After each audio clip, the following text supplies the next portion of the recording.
Ever wondered how one teenagerish dude with killer hair managed to snag like all the ancient world's best real estate?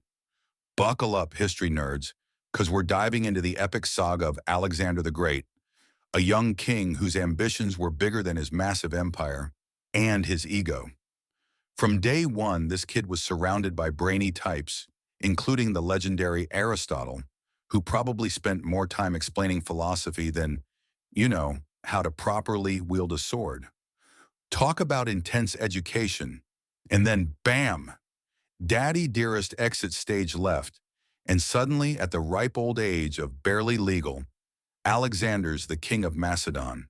Most 20-year-olds are stressing about student loans. This guy's like, time to conquer the planet. Talk about skipping a few steps. So his army hops across the Hellespont, and the first big rumble at the Granicus River showcases his surprisingly good tactics for a guy who probably still needed his mom to do his laundry. The Persian Empire, not so great at dodging pointy things.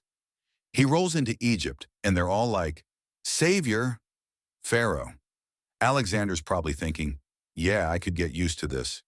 He then decides to build a city and names it, wait for it, Alexandria. Originality, 0 out of 10. Ego, definitely a perfect score. But our boy's not done flexing his conquest muscles. The showdown at Gaugamela. Let's just say the Persian army had a really bad day. Then it's off to India, where he faces off against some seriously oversized puppies, the war elephants. You haven't lived until you've seen a Macedonian phalanx try to outmaneuver a giant trumpeting beast.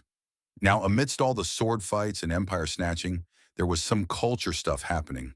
Cultures were mixing like crazy in these new cities, creating this thing called Hellenism. Think of it as the ancient world's biggest, weirdest potluck.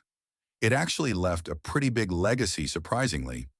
But plot twist, in Babylon, at the peak of his I rule everything phase, Alexander suddenly checks out.